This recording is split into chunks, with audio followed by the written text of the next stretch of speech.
Questions आते हैं, जिसमें से आपका अब जो ये टॉपिक हम स्टार्ट करने जा रहे हैं, क्योंकि इसमें आपका नेट में जो आएगा वो भी क्लियर हो जाएंगे डाउट्स, जो नेट के एग्जाम में एग्जाम्पल्स आते हैं वो भी क्लियर हो जाएंगे, और साथ साथ एमएससी का भी सिलेबस हो जाएगा। एमएससी का सिलेबस में ये टॉपिक आता है रियल एनालिसिस के अंदर, sequence and series of functions. तो सबसे पहले आपको हमें पता होना चाहिए कि सीक्वेंस और सीरीज होती क्या है रियल नंबर्स की, क्योंकि हमने बीएससी लेवल में पढ़ी है sequence and series of real numbers, जिसमें हम सीक्वेंसेस के बारे में पढ़ते हैं और सीरीज के बारे में पढ़ते हैं। रियल नंबर्स पर होती हैं, वो रियल वैल्यूड होती हैं हमारे पास। लेकिन अब बात करेंगे हम sequence and series of functions, functions की सीक्वेंस के बारे में। आज वाली वीडियो में हम सीक्वेंस के बारे में ही पढ़ेंगे सिर्फ। सबसे पहला टॉपिक है आपका, सब टॉपिक हो गया इसका, point wise convergence of a sequence of function. Point wise convergence of a sequence of function. Sequence of function, उससे पहले क्लियर हो जाना चाहिए कि फंक्शंस की हमें सीक्वेंस लेनी है। अब पॉइंट वाइज का क्या मतलब है, कन्वर्जेंस का मतलब तो हमें क्लियर है ही, हम बीएससी लेवल में करके आए हैं क्लियर कि कन्वर्जेंस ऑफ ए सीक्वेंस क्या है। पॉइंट वाइज के बारे में डिस्कस करते हैं। Suppose fn is a sequence of function defined on a set E। अब पूरे ही सेक्शन में ये बात ध्यान रखेंगे कि जितने भी हम फंक्शंस डिफाइन करेंगे वो कॉम्प्लेक्स वैल्यूड होंगे। जैसे अगर मैं कहूं कि fn फंक्शन E पर डिफाइन है तो ये कॉम्प्लेक्स वैल्यूड है, जिसमें से आपका अगर लगा लीजिए रियल भी ले सकते हो आप, कॉम्प्लेक्स भी आ सकता है हमारे पास यहाँ पर, और कोई भी मीट्रिक स्पेस आगे अगर एक्सटेंशंस करेंगे तो यहाँ पर कोई भी मीट्रिक स्पेसेस आ सकते हैं हमारे पास, और वो भी सबसेट। जैसे ई में यहाँ सबसेट ले रही हूँ कॉम्प्लेक्स नंबर का, अगर रियल नंबर्स की बात करें, रियल वैल्यूड बात कर रहे हैं तो रियल नंबर्स का आ जाएगा। क्या बोल रही हूँ मैं, fn is a sequence of function which is defined on fn define on E to complex valued और रियल वैल्यूड और एनी मीट्रिक स्पेस।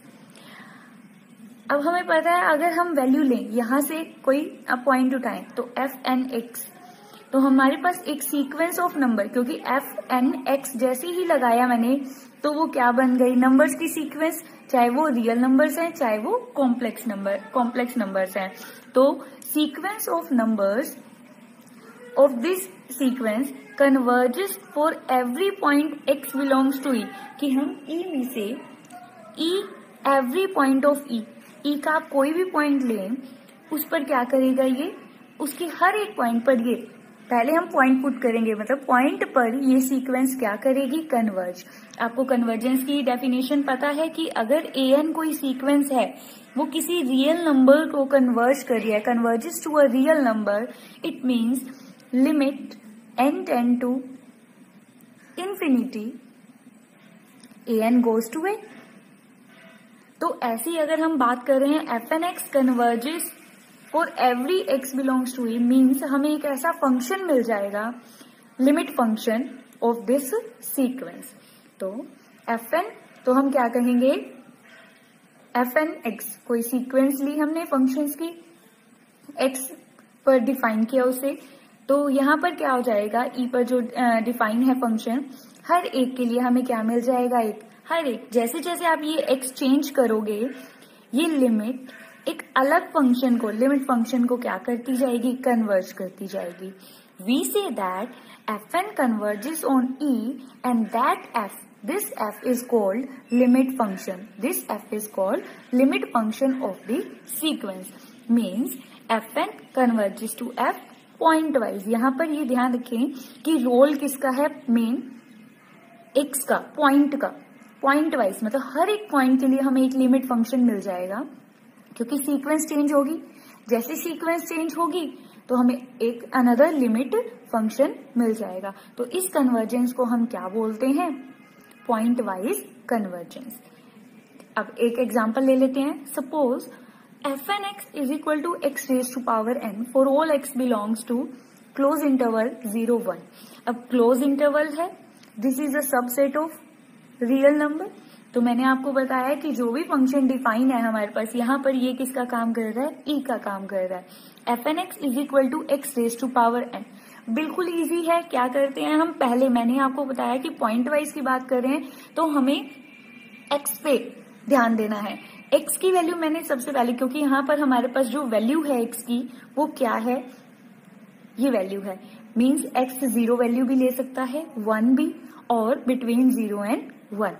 तो सबसे पहले हमने एक्स की जगह यहाँ पर क्या पुट कर दिया, 0 पुट किया हमने, 0 रेज टू पावर n, आपको पता है 0 है, between 0 and 1 x raise to power n। अब बिटवीन 0 एंड 1 हमें पता है एक्स की वैल्यू 1 बाय समथिंग होगी, क्लियर है, और x equal to 1 raise to power n, 1 raise to power n is 1, where n is a natural number, 1 2 3 and so on. तो अब हम इस पे क्या लगा रहे हैं, लिमिट लगा रहे हैं। अब जैसे ही मैं इसके ऊपर लिमिट लगाऊंगी क्या बन जाएगा हमारे पास, लिमिट लगाएंगे यहाँ 0 की लिमिट क्या आ जाएगी, n टेंड टू इन्फिनिटी पर 0।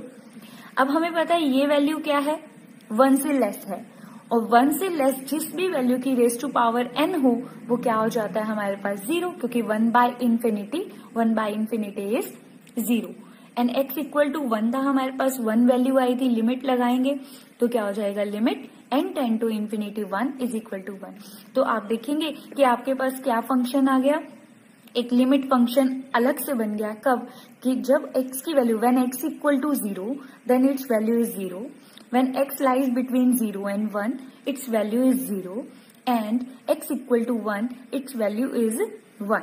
तो ये एक हमारे पास फंक्शन बन गया क्या, कि 0 क्या क्या आ गया हमारे पास, इसकी लिमिट फंक्शन क्या बन गया, कि between 0 and 1 and x equal to 0, at x equal to 0 value is 0 and x equal to 1 value is 1।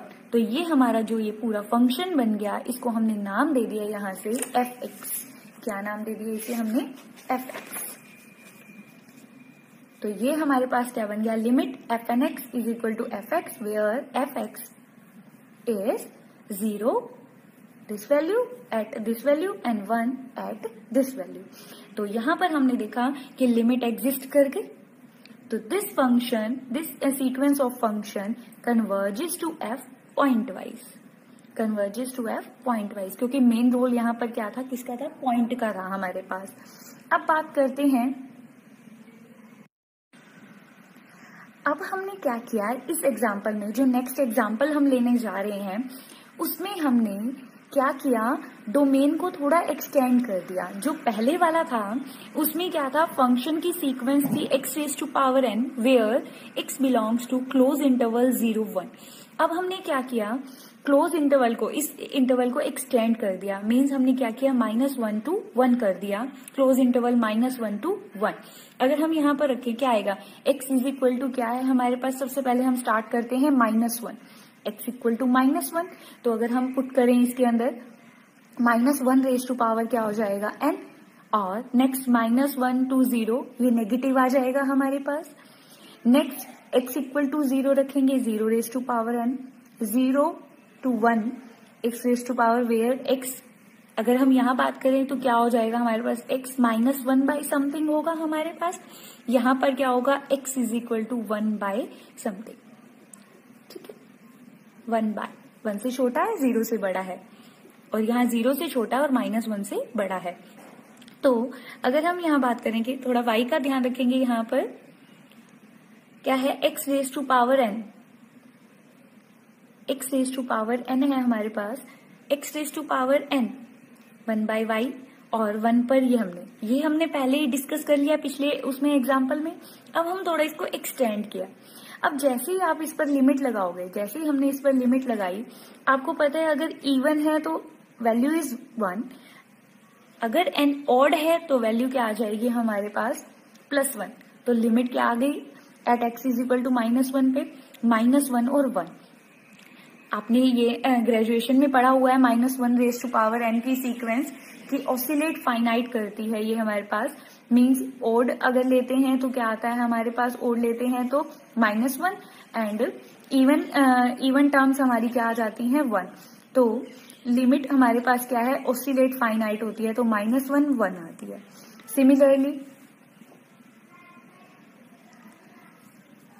Even और ऑड में हमारे पास ऐसे ही। अब यहाँ पर बात करते हैं x raise to power n -1 y raise to power n हो जाएगा। यहाँ पर y की वैल्यू, ये ध्यान रखना, क्या है हमारे पास 1 या 1 से, यहाँ पर हमारे पास क्या है 0 से बड़ी लेनी है हमने।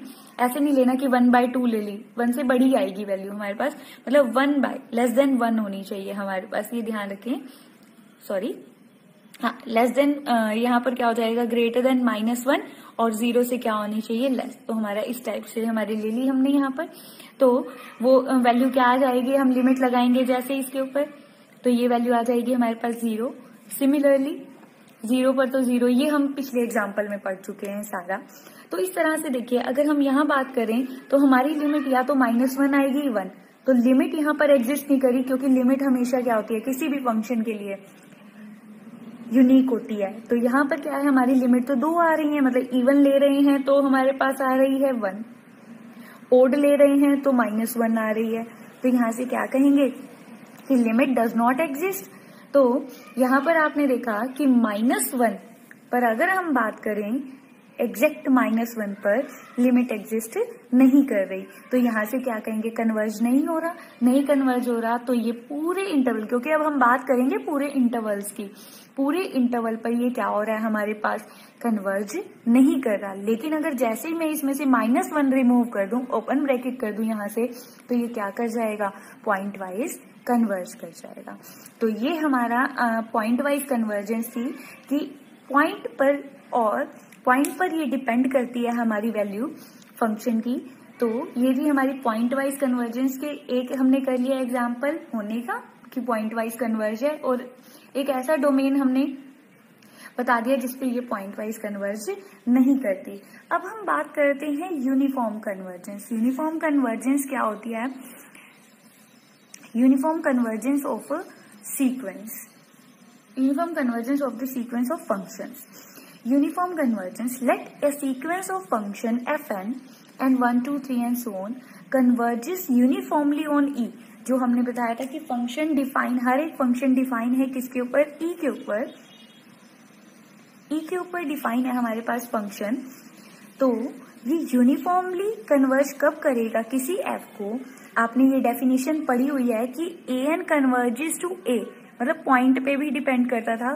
For a given epsilon, for a given epsilon, कि आप कोई भी एप्सिलॉन लो, there exist n such that mod of an minus a is less than epsilon for all n greater than equal to capital N।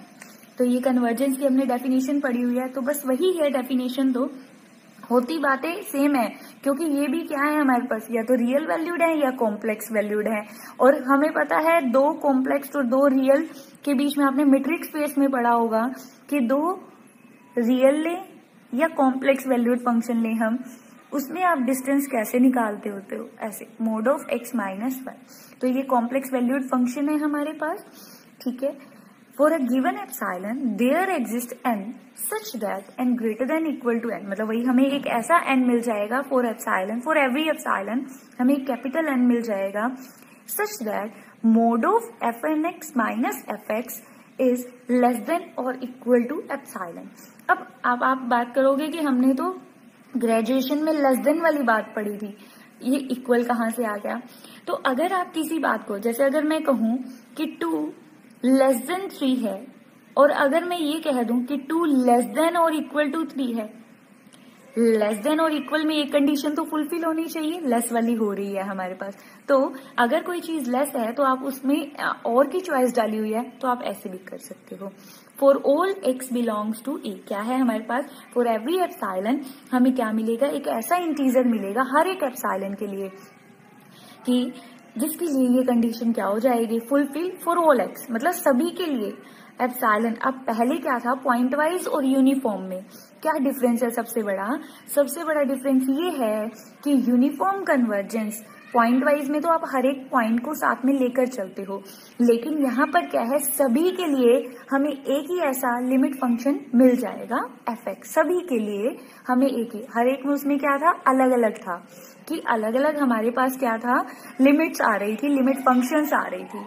लेकिन अब बात करते हैं, हाँ ये कंडीशन भी आएगी कि पॉइंट वाइज में अगर हम बात करें पॉइंट वाइज में कि सभी पॉइंट में रखने पर सेम लिमिट आ रही है, बट वो यूनिफॉर्म कन्वर्ज नहीं बनता। वो हम सभी का सभी आगे डिस्कस करेंगे कि जो पॉइंट वाइज बनते हैं तो वो यूनिफॉर्म बनते हैं या नहीं बनते, या जो यूनिफॉर्म है वो पॉइंट वाइज होते हैं या नहीं होते। नेक्स्ट हमारी ये बात है। सबसे पहले हम एक एग्जाम्पल कर लेते हैं जिससे आपको क्लियर हो जाएगा। तो हमने एक एग्जाम्पल ले रहे हैं यहाँ पर, fnx is 1/n into 1 plus x square for all x belongs to real number। यहाँ पर हमारा क्या है, जो x है कोई रियल नंबर लिया हमने, लिमिट लगा दी। आपको पता है 1 x square 1 plus x square, 1 plus x square positive होता है हमारे पास, और 1 से तो लेस ही रहेगा। यहाँ पर हमारे पास ये वैल्यू क्या है, दोबारा से बोल रही हूँ मैं यहाँ पर कि जो ये वैल्यू है हमारे पास, क्योंकि x square is always positive, x square is always positive, 1/1 plus x square हमेशा क्या होगा, लेस देन और इक्वल टू 1। तो इसने तो नीचे ही रहना है यहाँ पर। अब 1/इंफिनिटी एक पॉजिटिव टर्म है, 1/इंफिनिटी क्या हो जाएगा, 0। तो ये अब देखो यहाँ पर क्या है, ये हमारे पास कन्वर्ज कर रही है, पॉइंट वाइज कन्वर्ज कर रही है। यहाँ पर हमारे पास क्या है, और इसका लिमिट फंक्शन क्या आया है अपने पास, 0। जो fx आया है वो क्या आया है, 0। 1/इंफिनिटी क्या हो गया, 0। अब हम चेक करेंगे कि क्या ये यूनिफॉर्मली कन्वर्ज करता है। पॉइंट वाइज तो आ गया, हर एक पॉइंट के लिए हमें एक लिमिट मिल गई यहाँ पर। तो हम बात करते हैं यहाँ से, कंसीडर किया हमने यहाँ पर, डेफिनेशन लगाई, consider mode of fnx minus fx। fx अपना क्या आया है, 0, fnx क्या आया है, वैल्यू रख दी हमने यहाँ पर, ठीक है। अब आपको पता है n नेचुरल नंबर है, पॉजिटिव होते हैं, ये भी एक पॉजिटिव वैल्यू ही आएगी क्योंकि square is always positive, n plus 1 क्या है, तो ये पॉजिटिव है। पॉजिटिव है तो मैंने मोड हटा दिया यहाँ से, क्योंकि रियल वैल्यूड है, कॉम्प्लेक्स वैल्यूड होता तो नहीं करते। अब क्या है, x रियल नंबर है, तो ये हमारे पास क्या आ गया, हमने मोड हटा दिया यहाँ से। अब मैंने अभी बताया था आपको कि 1/x² plus 1 for all x belongs to real numbers is always less than or equal to 1। तो this value is less than equal to 1। तो यहाँ पर आ गया mod of fnx minus fx is less than or equal to 1/n। अब मैं क्या बात करती हूँ यहाँ पर, अगर मैं हमें क्या चाहिए, अगर मैं ले लिया for every epsilon this term is less than epsilon, तो यहाँ से क्या आ जाएगा, हमारा n क्या आ जाएगा, n 1/n is less than epsilon है, तो यहाँ से क्या आ जाएगा हमारे पास, n is greater than 1/epsilon। तो 1/epsilon n कोई ना कोई, अब एप्सिलॉन अगर मैं सपोज कीजिए 0.1 चूज करती हूँ, एप्सिलॉन क्या चूज किया मैंने, 0.1 means 1/10 means n greater then 10। कोई नेचुरल नंबर जो 11 से स्टार्ट है उनके लिए, सभी के लिए ये ट्रू है, ठीक है। तो हमें हर एक के लिए जो भी आप एप्सिलॉन चूज करोगे, हमें अगर मैं मान लीजिए मैं यहाँ पर चूज करती हूँ एप्सिलॉन 0.01, मतलब n ग्रेटर देन 100 से बड़ा नेचुरल नंबर आपको पता है 101 है, 101 और उसके बाद वाली जितनी भी टर्म्स है वो क्या आ जाएंगी, लेस देन एप्सिलॉन, मतलब this value is less than epsilon. तो यहाँ से हमें मिल गया सभी के लिए, और x से भी क्या है, ये इंडिपेंडेंट है, तो सभी के लिए हमारे पास एक fx मिल गया, क्या है, जिसमें fn किसको कन्वर्ज कर रहा है, इसको f को कन्वर्ज कर रहा है। तो यहाँ से हमारे पास कन्वर्जेंस की डेफिनेशन फुलफिल हो गई, हमारे पास कन्वर्जेंस की डेफिनेशन यहाँ से फुलफिल हो गई। Mod of fnx minus fx less than epsilon for all x belongs to R whenever n is greater than equal to capital N। आप कुछ भी नाम दे सकते हो, जरूरी नहीं है कैपिटल N नाम देना है, N नोट जो भी आपकी बुक्स में अवेलेबल, जो आपके नोट्स में है वो आप ले सकते हो, क्योंकि यहाँ पर कोई कंपल्शन नहीं है कि जैसे अब मेरा पहले अगर मैंने एप्सिलॉन चूज किया था 0.1 तो मेरा N चेंज हो गया था, क्योंकि हर एक एप्सिलॉन के कॉरेस्पॉन्ड मुझे एक ऐसा N मिल जाए जिसके लिए मेरी ये कंडीशन फुलफिल हो जाए, तो उससे हमारा क्या है, काम चल जाएगा। तो यहाँ पर हमारे पास हमने आज 2 डेफिनेशंस करी, एक करा pointwise convergence of sequence कि अगर हमारे पास कोई सीक्वेंस है फंक्शंस की, then we got a limit function, limit n tend to infinity f n x, यहाँ पर क्या है, जो पॉइंट भी मेन रोल है, यहाँ पर मेन पॉइंट का भी रोल है, ठीक है। और ऐसे ही हमारी क्या है, यूनिफॉर्म कन्वर्जेंस। यूनिफॉर्म कन्वर्जेंस में क्या है कि सभी के लिए हमें एक ही लिमिट फंक्शन मिल जाए कि एफ एन एफ को क्या कर जाए, अप्रोच कर जाए। तो यूनिफॉर्म कन्वर्जेंस की डेफिनेशन। अब नेक्स्ट वीडियो में हम डिस्कस करेंगे कि क्या हर एक uniform convergent sequence pointwise है, is pointwise converge, but pointwise convergent of a sequence does not imply the uniform convergence. वो हम नेक्स्ट वीडियो में करेंगे, साथ में एग्जाम्पल भी, एग्जाम्पल्स के साथ, मेन है एग्जाम्पल्स के साथ आपको क्लियर होगी, और साथ साथ हम थ्योरम्स भी, जो भी इस टॉपिक में थ्योरम्स हैं उनको डिस्कस करेंगे। तो आप मुझे प्रॉब्लम्स बताइए, साथ में कमेंट बॉक्स में बताइए कि आपको क्या चीज नहीं समझ आ रही इसमें, तो हम वो डिस्कस करेंगे नेक्स्ट वीडियो में। Thank you so much.